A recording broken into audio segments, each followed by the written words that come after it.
Hey, you guys. Uh-oh. Thought I was in the clear, but yes, now I am. Okay. All right. Sorry about that.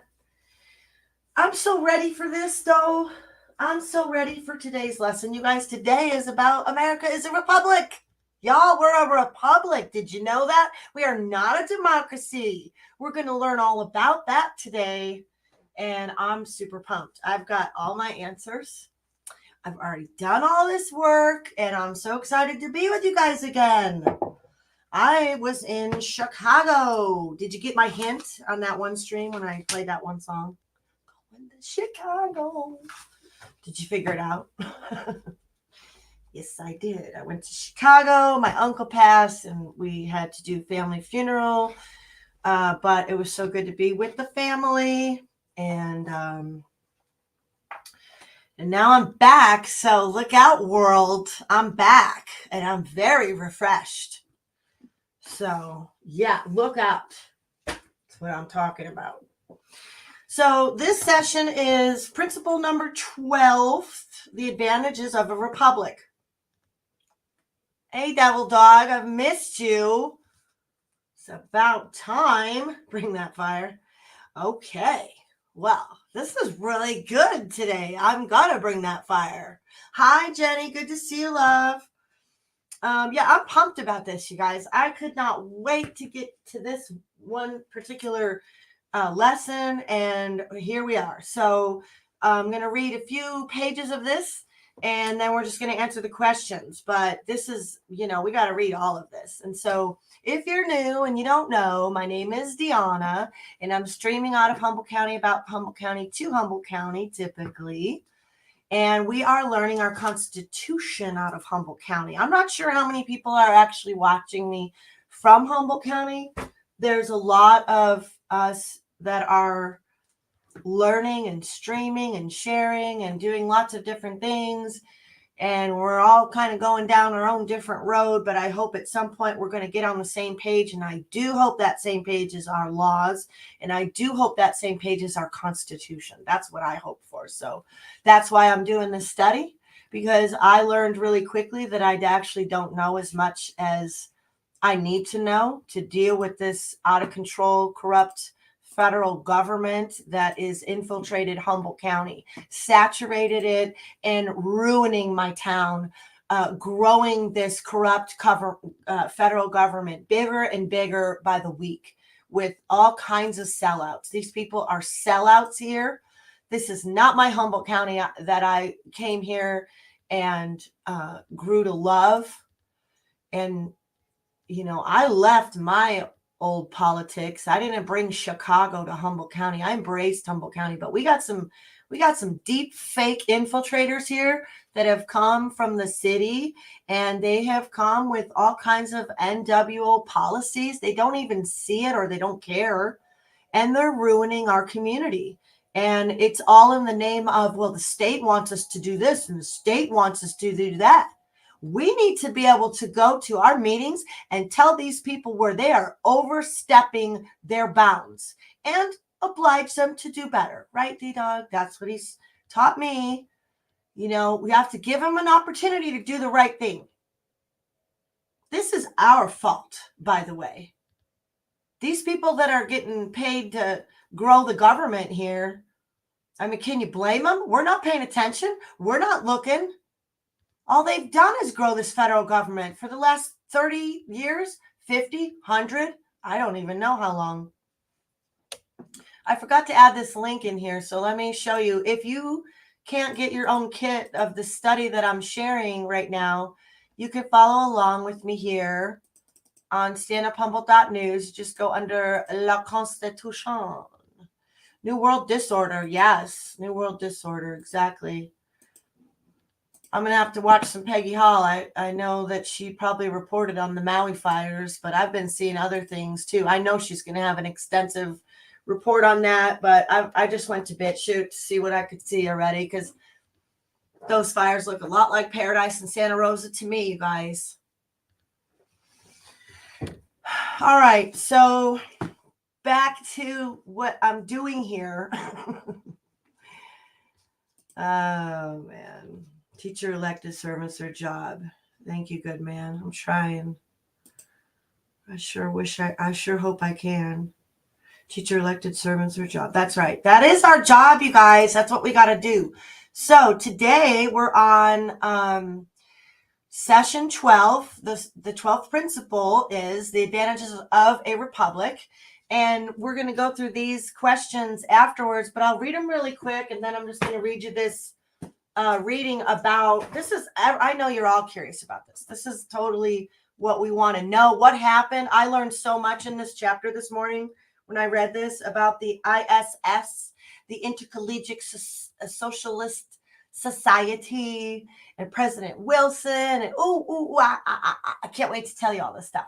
1, what is a democracy? Why does democracy always end in tyranny? 2, what is a republic? Why did the founders prefer it to a democracy? 3, describe how the word democracy became a tool of the socialist cause. 4, tell how the government's own literature once distinguished between a democracy and a republic. 5, explain how the term democracy became entrenched as a description of our society during President Woodrow Wilson's administration. 6, how has the word democracy lost its identification with socialism in the American mind? And 7, can it be said the term democracy has actually been used to attack the Constitution? Why, yes, it can. We shall see. Here we go. 12th principle. The United States of America shall be a republic. Okay, I got to do this one example one more time. It's kind of lame, but it's kind of great. Say you have 3 women on an island, 3 men and 1 woman on an island, and you have a democracy, and you have a republic. You see where I'm going with this? Democracy is mob rules, right? We'll talk about that at the end. We'll just do this part. I'm not going to screw that up right now. I'll wait till later to screw that up. I think you're going to get the idea, though. Okay, here we go. This principle is highlighted in the Pledge of Allegiance when it says, I pledge allegiance to the flag of the United States of America and to the republic for which it stands. There are many reasons why the founders wanted a republican form of government rather than a democracy. Theoretically, a democracy requires the full participation of the masses of the people in the legislature or decision-making processes of government.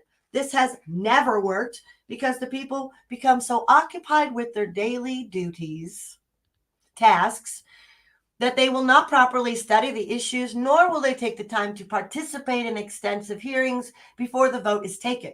The Greeks tried to use democratic mass participation in the government of their city-states, and each time it ended in tyranny. A democracy and a republic compared. A democracy becomes increasingly unwieldy and inefficient as the population grows. A republic, on the other hand, governs through elected representatives and can be expanded indefinitely. James Madison contrasted these two systems when he wrote, democracies have ever been spectacles of turbulence and contention, have ever been found incompatible with personal security or the rights of property, and have in general been as short in their lives as they have been violent in their deaths. A republic, by which I mean a government in which the scheme of representation takes place, opens a different prospect and promises the cure for which we are seeking. From the Federalist Papers, number 10, page 81, which I did read on the plane, not all of, but I began it. Madison later went on to point out how an expanding country like the United States could not possibly confine itself to the limitations of a democracy, but must rely upon a representative or republican form of government to protect the ever-expanding interest of its people. He said, in a democracy, the people meet and exercise the government in person.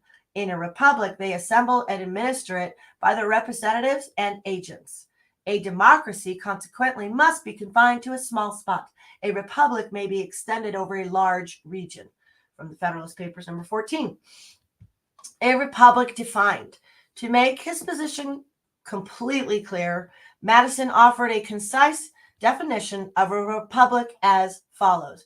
We may define a republic to be a government which derives all its powers directly or indirectly from the great body of the people and is administered by persons holding their offices during pleasure for a limited period or during good behavior. It is essential to such a government that it be derived from the great body of the society, not from an inconsiderable proportion or a favored class of it. Otherwise, a handful of tyrannical nobles, exercising their oppressions by a delegation of their powers, might aspire to the rank of republicans and claim for their government the honorable title of republic. Modern emphasis on democracy. During the early 1900s, an ideological war erupted and the word democracy became one of the casualties. Today, the average American uses the term democracy to describe America's traditional constitutional republic. But technically speaking, it is not. The founders had hoped that their descendants would maintain a clear distinction between a democracy and a republic. The creation of the current confusion developed as a result of a new movement in the United States. Listen up. Approximately 100 people met in New York in 1905 and organized what they called the Intercollegiate Socialist Society, ISS.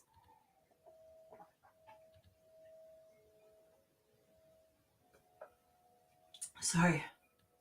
I'm so dehydrated. Whew. Chapters were established on more than 60 colleges and university campuses coast to coast. In time, the co-directors of the movement became Harry Laidler and Norman Thomas. Laidler explained that the ISS was set up to throw light on the worldwide movement of the industrial democracy known as socialism.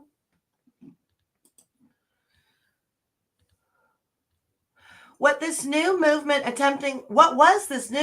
attempting to accomplish? Socialism is defined as government ownership or control of all the means of production, farms, factories, mines, and natural resources, and all the means of distribution, transportation, communications, and the instruments of commerce. Obviously, this is not a democracy in the classical sense, and it is the very antithesis of a free market economy in a republic. The ISS adopted a snappy slogan for the times: production for use, not for profit. This seemed to catch on. Hundreds of men and women who later became big names in government, press, radio, television, and motion pictures were among the early recruits.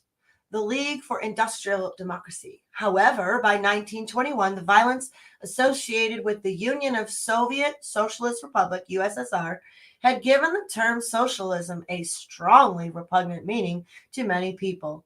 The ISS therefore decided to change its name to the League for Industrial Democracy. The word democracy was supposed to carry the message that through the nationalization, government expropriation of all the means of production and distribution, the nation's fabulous resources would become the property of all the people, hence a democracy, that America could enjoy production for use, not for profit. This meant that the word democracy was deceptive. Various devices were used to alert the public to the true meaning of the word. For example, the U.S. Army's Training Manual, number 2000-25, published in 1928, contained a whole section explaining the difference between a democracy and a republic in their original historical sense. Government Manual defines a democracy. The manual had the following to say concerning the characteristics of a democracy. A government of the masses is what democracy is. Authority derived through mass meetings or any other form of direct expression. Results in mobocracy. Attitude towards property is communistic, negating property rights. Attitude toward law is that the will of the majority shall regulate, whether it is based upon deliberation or government by passion, prejudice, and impulse, without restraint or regard to consequences. Results in demagogism, license, agitation, discontent, anarchy. It will be recalled that James Madison was almost as strong in his own historical evaluation of past democracies.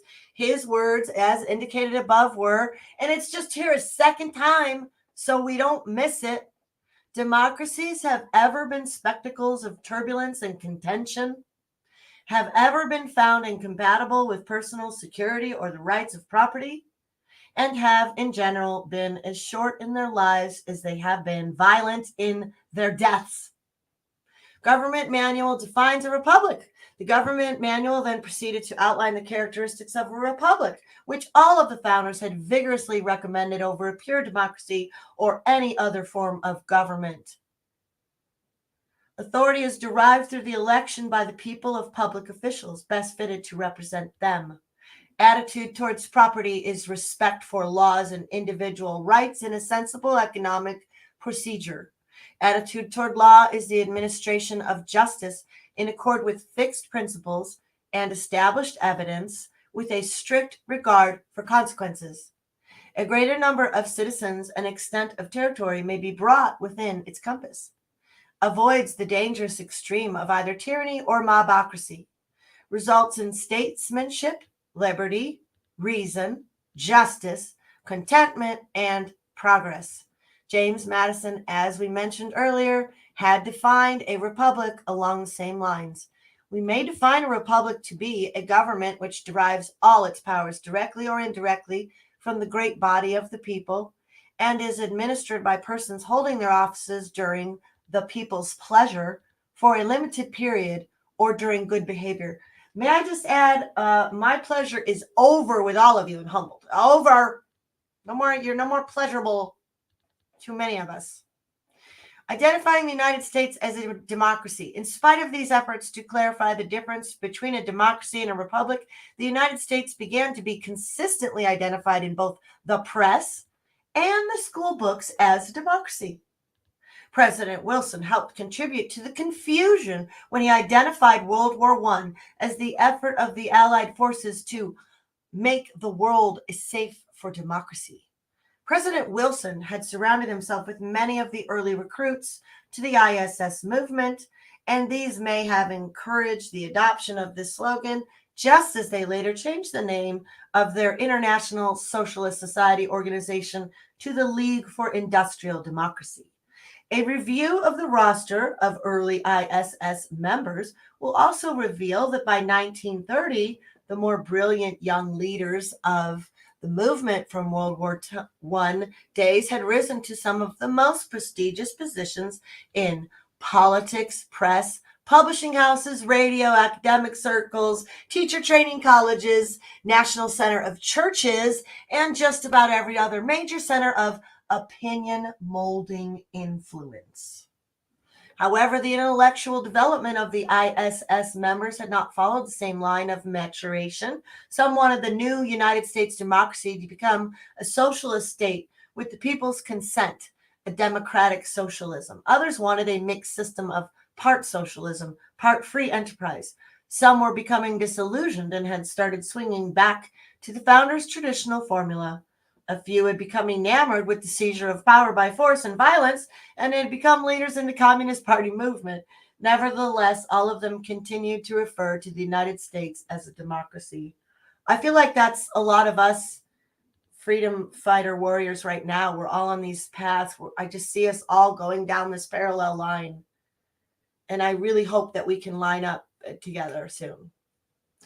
Democracy loses its identification with socialism. Following World War II, an interesting semantic transition began to take place in the American mind with reference to the use of the word democracy. To begin with, the communists, the National Socialists of Germany, and the Democratic Socialists throughout the rest of Europe had all misused the word democracy to the point where it had become virtually meaningless as a descriptive term. As a euphemism for socialism, the word had become totally innocuous. Furthermore, socialism, whether spelled with a capital or small s, had lost its luster. All over the world, socialist nations, both democratic and communistic, were drifting into deep trouble. All of them were verging on economic collapse in spite of tens of billions of dollars provided by the United States to prop them up. Some had acquired a notorious and abhorrent reputation because of the violence, torture, starvation, and concentration camp tactics they had used against their own civilian population. All over the world, socialism had begun to emerge as an abject failure formula. To the extent it was tried in America, without ever being called socialism, it has created colossal problems which the founding fathers' formula would have avoided. Wait till we write about the left coast in history. All of this created a subtle change in the American mindset. People continued referring to the United States as a democracy, but mentally they had begun to equate democracy with the traditional constitutional republic. It became popular to refer to American democracy as though it were quite different from everybody else's kind of democracy. That is the status of the word democracy in the United States today. The majority of the people are instinctively learning more and more toward the fundamental thinking of the founders. They will probably end up calling the United States a democratic republic, which is the term used by the followers of Thomas Jefferson. The attack on the Constitution. This is the last paragraph, and then we'll do the questions.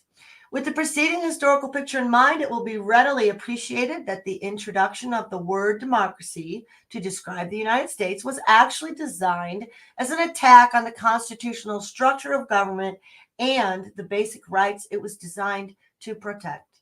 As Samuel Adams pointed out, founders had tried to make socialism unconstitutional. Therefore, to adopt socialism, respect and support for traditional constitutionalism had to be eroded and then emasculated. In view of this fact, it should not surprise the student of history to discover that those who wanted to have democracy identified with the American system were also anxious to have Americans believe their traditional constitution was outdated, perhaps totally obsolete. Never. In this author's college days, it was popular in political science and economic classes to point out that the Constitution was written some 2 centuries ago by people who were about 95% farmers. Now they would say, we live in an industrial society and the needs of the people can no longer be accommodated under the archaic system provided under the U.S. Constitution. Not only certain teachers expressed this opinion, but U.S. senators proclaimed it. Occasionally, even a president would say it. In this writer's file, there is an interesting collection of such statements, but this does raise an important question. No doubt our economic and social circumstances have changed tremendously since the days of the founders. Has this made the Constitution obsolete? In the next chapter 13, we will address this issue. Okay, now to the questions. Questions. Astua, Echo, Mwah. Camel Carl, good to see you. My people are here. So good to see you guys. I don't know, but I kind of like that whole property. You don't own property, you don't vote. I like that one. I do. Good to see you all. Good to see you all. All right, let's go to the questions. The questions. We'll leave one side open with the questions and we'll put the pages on the other side.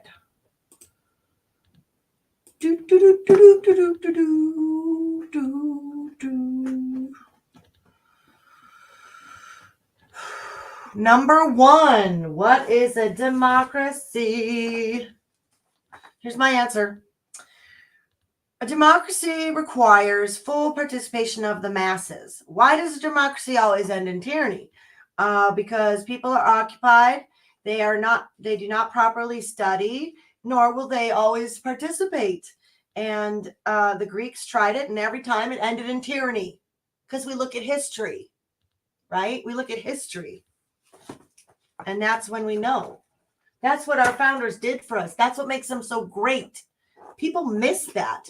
Can you not appreciate an eclectic group of men that get together and study history? I could see that's a loaded question, isn't it? Never mind. Okay, I can. Okay, I can. Especially these men. 2, what is a republic? Why did the founders prefer it to a democracy? A republic governs through elective representatives and can be expanded indefinitely. And why did the founders prefer it? Because it opened a different prospect. It opened a completely different prospect. They really didn't know how it would turn out, but they thought, boy, if the people will be self-governed, this could be the most sweet government that's ever been put in place. Get that idea in your mind. Self-governing. Be a self-governing individual. You are not a slave. 3, describe how the word democracy became a tool of the socialist cause. Well, like we said, in 1905, 100 people got together. Is it over here? Yeah, here we go. 100 people got together in New York and organized what they call the Intercollegiate Socialist Society. Chapters were established on more than 60 colleges and university campus, coast to coast. I mean, that was like, this is when it happened. Okay.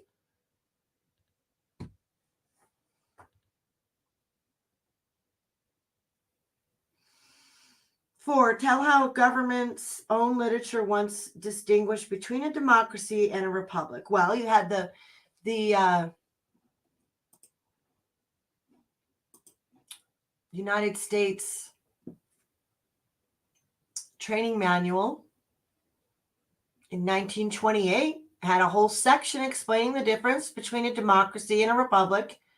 And we read that whole thing, but I'm not going to read it all again. But basically, we do understand with a democracy, that's mob rules, right? That's mob rules.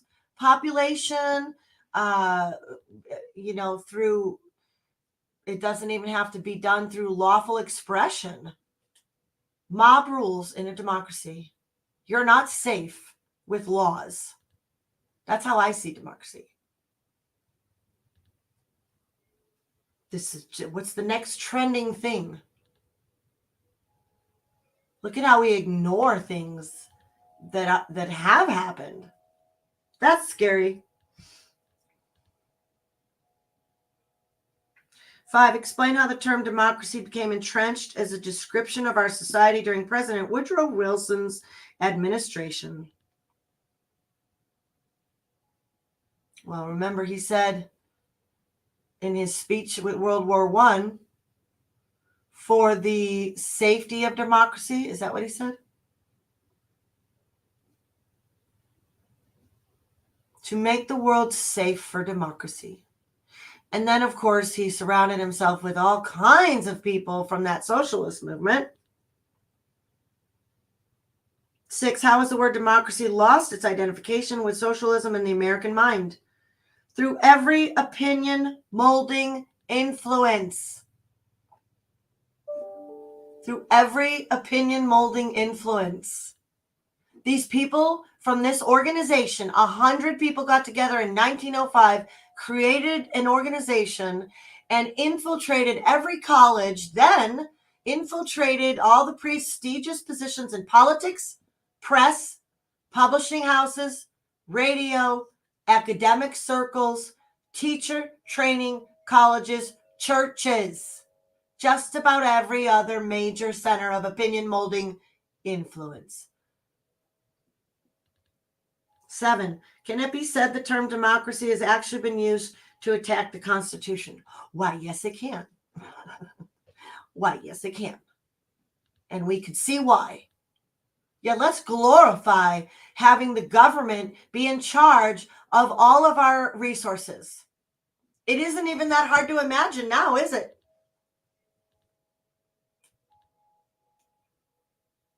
They duped people into thinking we will distribute the resources among all the people. All the people will have the power over them all. No, you are fattening up this weaponized United States government, corporation government, run by all the corporations, the war machine, whatever you want to call it. And then there's the people. We're the people. It is our job to keep these people in line. They're out of control. To be going there, yelling at them, pointing the finger at them. What do you know yet? Do you know what laws they're breaking? That's your first job. They're coming at us with statutes and ordinances that violate our Constitution and our rights all the time. They violate their self. They're frauds. They don't have a proper oath. They don't have a proper bond. They don't deserve to be in the positions they're in. Your sheriff is the coroner, is in charge of administrative records. 45 out of 59 California sheriffs are coroners. That's a problem, America. That's not how it's supposed to be. So it's really hard to defend the West Coast at all. I'm not defending anything with the West Coast. I'm just defending us people who are trying and fighting and trying so hard to just do something. Hello, Lau, Sing. You know, all I'm doing is I'm just trying to be a voice out here in the wilderness of Humboldt County. Hey, hey, let's learn our stuff, you guys. Let's learn it and let's take them to task, because the other book is, this is the movement I want, the Great Reset. The Great Reset, how to take our counties back until we're really showing up in bigger numbers. But there are solutions here. But number one solution is stop entertaining yourself and wasting your time with things that are not going to help your community or help your country right now. I get you can't all be balls to the wall all the time about, freedom and that, but I don't know. I'm living in a communist state. They won't take care of my animals without me agreeing to have them accept certain vaccines that I don't necessarily want. That's Gestapo. Who are you? People have been driving to Oregon to give their own pets their own rabies vaccines for decades now. Because when I moved to California, you could give your own animals your own rabies vaccines. You didn't have to hire a vet to do that for you. I mean, it's just, if you go back 100 years of what Americans used to do for themselves, and now we have allowed these people in Humboldt County to treat us like we are their subjects. It's disgusting. I'm sick of it. I'm not having it. I'm not their slave. I'm not going to live like I'm one of their slaves. And, you all do whatever you want with this information. But I'm finding the ways that I know they're not going to walk all over me, because I'm going to know my rights. People are in jail today because they do not know how to deal with this system. They don't know how they can walk in a courtroom and switch that to superior and make that common law. You do not have to be subject to this government. You do need to educate yourself, though, or else you are. Common law is what's going to bring us back. That is the page. Let me show you the one website that I've been involved with, and I suggest everybody get involved with: your local assembly. You want to know where the We the People are in your area? Don't you wonder, is anybody working on anything? Yep, they are. They are the National Assembly. And there's a lot of fraudulent ones and fake ones, and you have to be careful. But these states are assembled right now. Michigan was the first state to assemble. I believe it was 2009 or 2011. But just peruse through and see what this type of website is talking about. Here's a welcome mat. I mean, if this all sounds totally foreign to you and whatever, then watch some stuff. I don't even know they had some Q stuff on here. I don't care. I like whatever. If it's tracking, it's legit. Deception always has a little bit of the truth in it. So, don't be surprised if there are true things that are going to be coming out with the Q stuff. Why do you think people were following it? People follow things that look true. I'm not saying I believe or don't believe. I don't know. I don't follow. I haven't been a Qer. I haven't been following the boards. I've watched many people who do. And there have been a lot of posts that have been lined up legit. Not going to deny that. People that deny that are dumb, okay? You're just dumb. I don't know what else to tell you. If you can't read a post that was written years before and then you see some stuff coming true, well, you're dumb. Does it mean the whole thing is true? No, I don't know. I just want to help my community. So I'm just surprised there's anything on there with Q, but it's not about Q. It's not. It's about states being assembled and being free. See, Michigan has a grand jury. As of January 2010, Michigan formed a general jural assemble with a minimum of 27 members. What does that mean? They hold their public officials accountable. I was told that recently. Hey, Heather Joy, good to see you. I was told recently that oh shoot, I just lost my train of thought. I can't remember what I was going to say. Oh, my speech that I gave at the city council last time before I went to Chicago, that they cut out like 30 seconds of my speech. And I haven't listened to it yet, but I'm going to be live this weekend. You post the link when you get a chance. Oh yeah, let me post that link. Sure.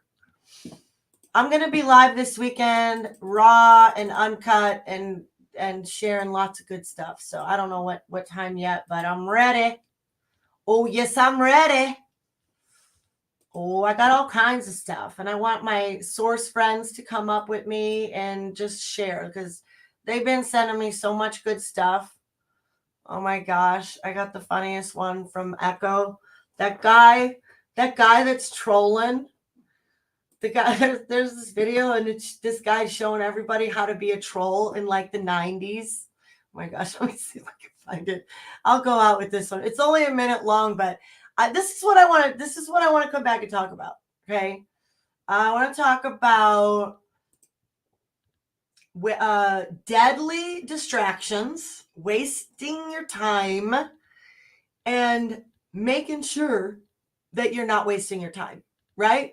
Try to make sure that you're not wasting your time with certain people because there are certain people that have certainly gotten better than this guy. This is a guy. This really cracked me up. I had to like share this with my husband this morning. It was so funny. You'll get a good rant. Yeah, you'll get a good rant. You missed that good rant. I got some ranting to do for sure. I was attacked recently, but I didn't really want to bring that up because, you know, that would certainly bring all kinds of viewers. Is that what I'm trying to be doing? No, not really. Not really. But it's just unbelievable to me how people will attack. People are really going cuckoo over this movie, Sound of Freedom, you guys. They're really getting really defensive of it. They're going to defend a movie over victims. It's astonishing to me. You need to listen to victims of trafficking and not be all about movies, you guys. Seriously. Okay, check this guy out. I love this one so much, Echo. I really One did. of the best ways to drain people's energy nowadays is via the internet. This woman is a astrophysicist. Actually, this is not how space works. Read a book.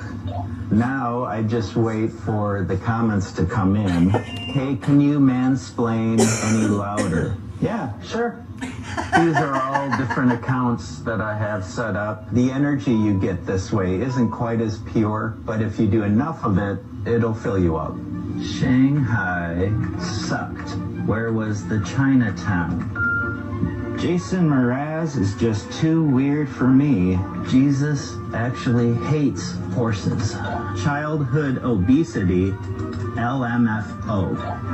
When they call you a dumbass, you know you've got them. They called me a dumbass. Women are getting too tall. Yeah. You can drain their energy via social media without having to even be near them. That is racist. You're correct. It is. Oh, yeah. Yeah. Oh, they hate me. It's surprisingly simple to get total strangers completely furious with you. They should get a life. Oh, yeah. I'm coming back to talk about that. Coming back to talk about that. Nowadays. Let me just tell you something. People have gotten better, okay? People have got Echo. She's an incredible researcher. I know. I want you with me, girl. that to me was gold. That is like, people have no idea who, now what you've got are people that will pretend to be your friends. And they're messing with people so good. They really are. They're messing with you good. And it's kind of sad, but you got to be aware. You know, you got to be aware. And we got to start vetting our sources better. And that's one thing that I've learned, and I've learned it the hard way because I have actually been deceived by the wrong people.